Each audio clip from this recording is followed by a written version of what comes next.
지금 제가 사용하고 있는 핸드폰이 구입한 지가 한 7년 정도 된 것 같습니다. 그러다 보니까 사용 중에 떨어뜨리기도 하고 해서 외관이 좀 손상을 입기도 하고, 또 늘 핸드폰을 통해서 여러 가지 정보를 검색을 해서 매우 유용하게 사용하는데 속도가 많이 느려졌습니다.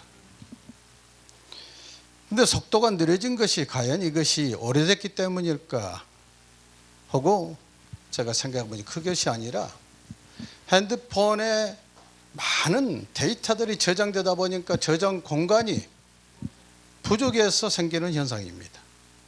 그러면 이것을 속도를 높여주려면 핸드폰 속에 들어있는 불필요한 데이터들, 우리가 단톡방에서 오가는 동영상이라든가 기타 여러 가지 자료들, 이제는 없어도 될 것들, 또는 그리고 내가 깔질 않았는데 어떻게 뭘 만지다 보면은 나도 모르는 앱들이 깔리는 경우가 있습니다. 그러한 것들이 저장 공간을 차지를 해서 속도가 많이 느려집니다. 이것을 청소를 하면은, 바로 제하면은 공간이 확보돼 가지고 인터넷이나 핸드폰의 속도가 빨라집니다. 그래서 보면은 핸드폰에 청소하는 기능이 있는 그런 앱들이 있습니다. 그래서 정크 클리너라는 앱을 제가 깔고 청소를 해보니까 속도가 굉장히 다시 빨라졌습니다. 그래서 핸드폰이 오래돼서가 아니라 사용하면서 많은 저장 공간이 부족할 만큼 많은 것들이 거기에 저장되어 있었다는 것입니다. 정크는 영어로 말 그대로 쓰레기, 오물, 고물, 그런 것도 아니겠습니까? 그러면은 핸드폰도 저장 공간이 부족해서 속도가 느려졌는데, 우리 하나님의 사람들은 우리 안에 과연 정크, 쓰레기나 고물이 적체되어 있지 않을까? 적체되어 있다면 그러한 것으로 인해서 하나님과 소통이 더디고 빨리 소통이 못 되는 그런 현상이 빚어질 것 아닌가? 그리고 우리 안에 분명히 인생을 살다 보면 쌓이는 것들이 있는데, 그것들이 모두가 감정의 찌꺼기들입니다. 내 욕심, 그리고 우리는 내가 원하든 원하지 않든 보여지고 들려지는 것들이 있습니다. 그러한 것들 때문에 여러 가지 생각이 있을 수 있고, 그러한 생각 속에 우리가 마음에 담겨지다 보면은 더러운 것들이 만약에 그 안에서 쌓이게 되다 보면은 결국 하나님과의 소통의 관계가 더뎌질 수밖에 없습니다. 하나님께서는 이러한 청소의 기능, 우리가 휴대폰에 청소의 기능이 앱으로 있다면은 우리는 하나님과 관계를 회복시켜주고 하나님과 관계를, 소통을 빨리 할 수 있는 방법을 할 수 있도록 청소 기능을, 즉 하나님의 말씀을 즐거이 묵상하고 기도하도록 하나님께서 우리에게 알려주셨습니다. 기도는 하나님께서 성도에게, 하나님의 자녀들에게 주신 특권입니다. 그러나 이런 특권을 부여받은 우리들이 누구나 그 특권을 다 누리면서 살고 있는 것은 아닙니다. 기도해야 된다는 사실, 당위성은 누구나 인정하는데, 그러나 기도를 열심히 하고 생활하시는 성도분들이 있는가 하면은 그렇지 않고 교회만 왔다 갔다 하시는 분들도 없지 않아 많은 것이 사실 아닙니까?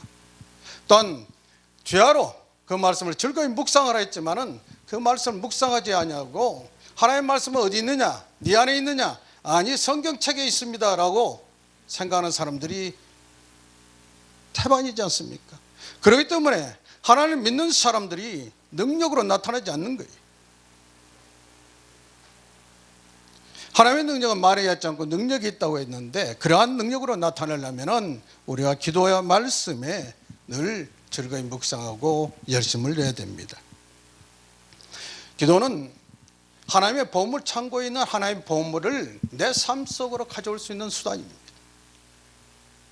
그런데도 불구하고 기도를 하지 않는다는 것은 아버지로부터 내 이름으로 은행에 많은 것이 저축되어 있음에도 불구하고 그걸 찾아 쓰지 못하고 어렵게 생활하는 사람과 다를 바가 없습니다. 우리는 부족함이 없으신 하나님, 모든 것을 다 갖추고 계신 하나님께서 기도를 통해서 가져가라고 우리에게 말씀하고 있다는 사실입니다. 오늘 제가 여러분에게 말씀하고자 하는 말씀의 제목은 아무에게나 혐의가 있거든. 이 말씀은 마가복음 11장 25절입니다. 서서 기도할 때 아무에게나 혐의가 있거든 용서하라. 그리하여 하늘에 계신 너희 아버지께서도 너희 허물을 사하여 주시리라 하시니라. 이 말씀은 그 23절과 24절에 보면은 하나님께서 기도의 능력에 대해서 말씀하시고 난 후에 서서 기도할 때에 아무에게나 혐의가 있거든. 그러면 여기서 혐의라는 것은 무슨 수상한 의심이라든가 이런 뜻이 아니라 꺼리거나 미워하는 마음, 이러한 꺼리거나 미워하는 마음을 우리가 여기서는 혐의로 말씀하고 있습니다. 그리고 킹제임스 흠정역에 보면은 대적할 일이, 혐의를 뭐로 번역되어 있냐면은 대적할, 너희가 아무에게나 대적할 일이 있거든 용서라고 그러고 있습니다. 그리고 우리 개역개정판에는 26절의 말씀이 없습니다만은 킹제임스 성경에는 26절에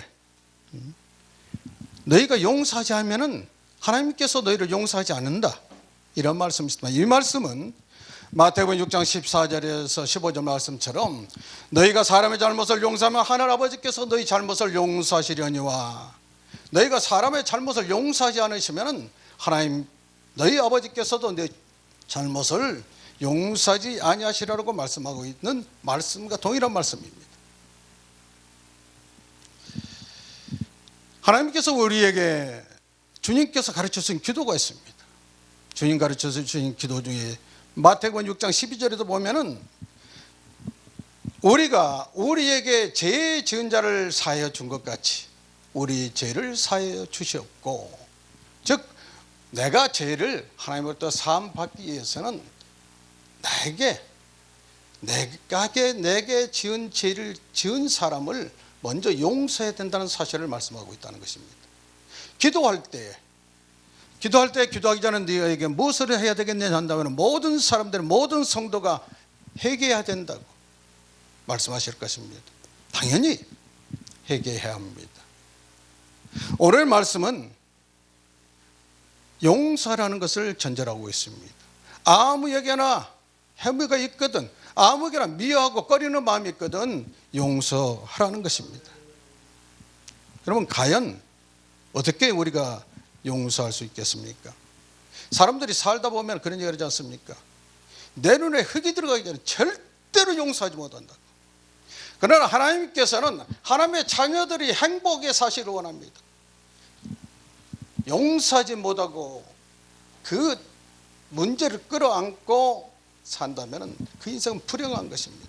그렇기 때문에 하나님께서 용서받는 자를 위해서 용서하라는 것이 아니라 용서하는 사람에 의해서 용서하라는 것입니다. 그러나 그 용서가 쉬운 건 아니지 않습니까? 용서 어떻게 해야 될까요? 자신의 상처, 아픔과 손해를 끼치고 까닭없이 나를 괴롭히는 사람을 그냥 용서하기가 그렇게 쉬운 것은 아닙니다. 하나님께서 용서하라니까 용서해야지 라고 이성적으로 생각했을지 모르지만 감정이 용납하지를 못합니다.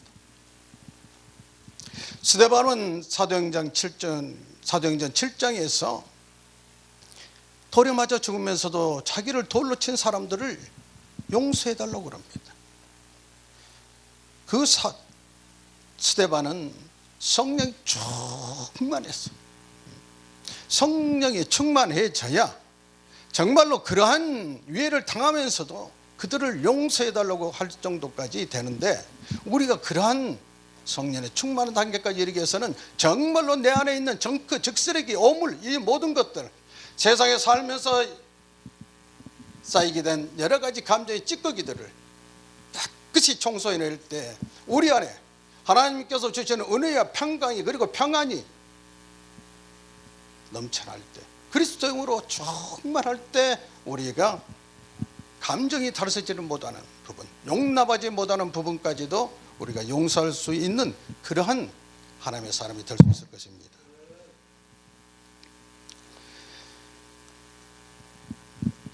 베드로가 마태복음 18장 21절 22절에서 주여 형제가 내게 죄를 범하면은 몇 번이나 용서해 주리까? 7번까지 하오리까?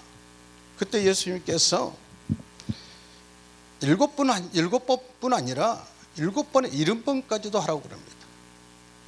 그러면 이건 77번도 아니고 사실 77, 49, 490번인데 490번이 횟수로 490은 한마디로 무한대로 용서하라는 것입니다.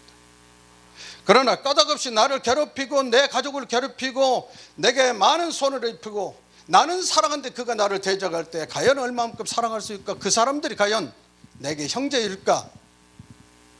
형제 범죄 속에 그런 사람을 넣을 수 있을까 생각해 본다면 그런 사람은 분명히 악인일 것이다. 그렇다면 우리가 감정을 찌꺼기가 남아있을 때 용서되지 않을 때, 용서되질 때는 하나님 앞에 나가서 토설하시기 바랍니다. 이에는 이 눈으로는 눈으로 대적하지 마시고 다윗이 시편 109편에서 비탄과 저주의 시를 읊어댔던 것처럼 하나님 앞에 나가서 나는 아픕니다. 억울합니다. 고통스럽습니다. 저 사람 믿습니다. 라고 사람들 앞에서가 아니라 하나님 앞에 나와서 그 모든 상황들을 낱낱이 고소하고 고발하십시오. 하나님 앞에 그냥 사랑하라, 원수를 사랑하라 하니까 모든 이런저런 아픔을 겪으면서도 다 용서한다는 게 그렇게 쉬운 건 아닙니다. 용서하려고 해보다 보면 왠지 내가 손해보는 것 같고 내가 바보가 하는 것 되는 것 같고 사람들은 어떻게 볼까? 이런 생각들도 있고 하나님이 용서하라 했으니까 나는 용서해야지 하는데 감정이 용납을 안 해요. 이럴 때는 내 안에 있는 그러한 감정이 찌꺼기들을 속에 있는 것들을 다 토해내야 됩니다. 이것이 토설기도입니다. 거기에는 원망도 있고 비탄도 있고 저주도 있습니다. 다윗이 자기를 향한 악한 일을 행한 저들을 향해서 온갖 저주를 퍼붓습니다. 그리고 하나님께 시편 109편 4절에서는 나는 사랑하나 그들은 도리어 나를 대적하니 나는 기도할 뿐이라. 그 모든 것을 토해내면서 기도하는 겁니다. 그렇게 기도하면은 세상에 살면서 때로는 갑갑하고 답답하고 힘들고 어려울 때 아버지 힘들어요, 어머니 힘들어요 그냥 울기만 해도 어떤 때는 속이 좀 풀어진 듯 하잖아요. 그러면 사람들이 속이라도 풀리게 그냥 우는 거 놔둬 말리지 마 하듯이, 그러나 하나님의 사람들은 사람들 앞에 가서 울지 마시고 하나님 앞에 나아가서 울면은 사람들 앞에 가서 울 일이 적어집니다. 속에 쌓인 여러 가지 적체된 그러한 감정의 찌꺼기들을 하나님 앞에 나와서 토설하시기를 바랍니다. 베드로전서 5장 7절에서는 너희 염려를 다 주께 맡기라. 이는 그가 너희를 돌보심이라고 그랬습니다. 자기의 염려, 걱정, 근심 없는 사람이 누가 있겠습니까? 인생을 살면서 아픔이 없는 사람이 어디 있겠습니까? 이런 것을 하나님 앞에 다 내려놓고 하나님 앞에 기도하시면 하나님께서 돌아봐 주실 것입니다. 여기서 아무에게나 혐의가 있거든, 이 말씀 속에 저는 타인만이 아니라 여러분 자신도 아무에게나 속에 포함시키기를 주님의 이름으로 축복합니다. 사람들이 살면서 자신을 많이 폄훼하는 경우가 있습니다. 그래서 겸손이 아닙니다. 자기를 비하하는 경우가 있습니다. 나란 인간은 어쩔 수가 없어. 나 같은 거 살아서 뭐래. 내가 하는 것이 다 그렇지 뭐 하면서 자기를 갖다 비하해요. 자기가 하나님의 위대한 작품이라는 사실을 망각해서는 안 됩니다. 시편 139편 13절에 보면은 내 내정을 지으셨다고 그랬어요. 내 저자를 지으셨고 나를 모태에 지으셨다고 그랬습니다. 하나님께서 지으신 하나님의 작품들이에요, 우리는. 그런데 스스로를 인생에 살다 보면 실수가 없고 실패가 없고 허물이 없고 죄가 없는 사람이 누가 있겠습니까? 살아가면서 누군가에게 섭섭하게 한 일이 없는 사람이 누가 있겠습니까? 그리고 앞으로도 인생을 살아가는 데 있어서 절대로 나는 실수도 안 하고 허물과 죄를 범하지 않는다고 장담할 사람이 누가 있겠습니까? 우리는 인생이라는 한계가 있습니다. 그러한 한때 자기의 실수, 잘못, 허물과 죄, 이것을 기억이 나면은 그것을 거울 삼아서 다시는 그러한 죄악을 범하지 않겠다고 다짐하고 하나님의 선언하시고 기뻐하신 일을 위해서 더 매진해야 될 텐데 과거에 붙들려서 자기를 용서하지 못하고 나는 죽어야 돼, 마땅해, 죽어야 마땅해, 나는 아무것도 내가 하는 것이 그렇지 뭐 하면서 자기를 비하한다면 그것은 발전할 수가 없습니다. 과거에 매이지 마십시오. 그렇다고 뻔뻔해지란 얘기가 아닙니다. 자기의 실수, 허물과 죄가 생각나거든 다시는 그러한 죄와 허물을, 실수를 범하지 않겠다고 스스로를 자꾸 성찰하고 다짐하면서 그러한 죄와 허물을, 실수를 범하지 않는 능력을 달라고 하나님 앞에 기도를 해야 됩니다. 이러한 자기 비하 속에, 자기 생각 속에 그렇게 붙들려 사는 사람들, 그런 사람들은 발전이 없습니다. 만약에 베드로가 주님을 부인했던, 세 번을 부인했던 것에 머물러 있었다면, 사도 바울이 그리스도인들을 박해하고 스데반의 죽음을 찬성했던 그러한 과거에 매달려 있어 있다면 발전이 없었을 것이고 그러한 위대한 사도들은 나오지는 못했을 것입니다. 과거에 자신을 묶어놓지 마십시오. 그리고 앞으로 나가십시오.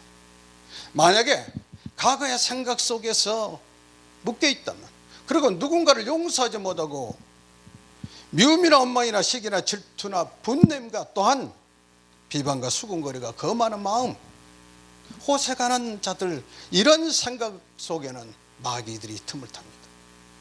마귀의 영체이기 때문에 마귀도 몸을 필요로 하는데 우는 사자같이 산길을 찾는 마귀가 이런 생각 속에 젖어 있는 사람들을 생각 속에 타고 들어가서 마음속에 또아를 틀고 그 영혼을 지배를 하려고 하는 것이 마귀입니다. 사랑하는 성도 여러분, 타인을 용서할 뿐만 아니라 자기 자신도 과감히 용서를 하고 주님 안에서 자유함을 얻으시기 바랍니다. 우리가 세상을 살아가면서 조금 전에 말씀드렸습니다마는 눈이 떠져 있고 귀가 열려 있기 때문에 내 의지와 상관없이 보여지고 들려지는 것 때문에 이런저런 생각이 들어오는 것이 어쩔 수가 없습니다.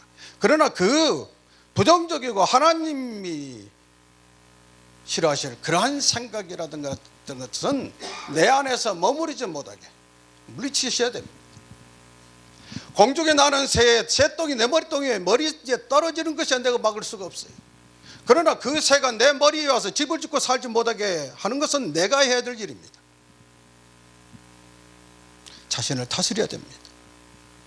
잠언서 16장 32절에서는 노하기를 더디하는 자는 용서받아 낫고 자기 마음을 다스리는 자는 성을 빼앗는 자보다 낫다고 그랬습니다. 그리고 19장 11절에서는 노하기를 더디하는 것이 사람의 슬기요 허물을 용서하는 것이 자기의 영광이라고 하나님께서 말씀하고 있습니다. 에베소 4장 32절에서는 서로 친절하게 하며 불쌍히 여기며 서로 용서하기를 하나님이 그리스도 안에서 용서하심과 같이 하라. 좀 전에 말씀드렸습니다만 저 여러분은 하나님의 작품입니다. 하나님의 사람들입니다. 그렇다면 하나님께서 에베소서 2장 10절에도 보면은 우리는 그가 만드신 바라. 그가 만드신 바, 왜 만들어졌냐, 뭐하러 만들어졌냐. 그래서 예수 안에서 선한 일을 위하여 지으심을 받았다고 그랬습니다.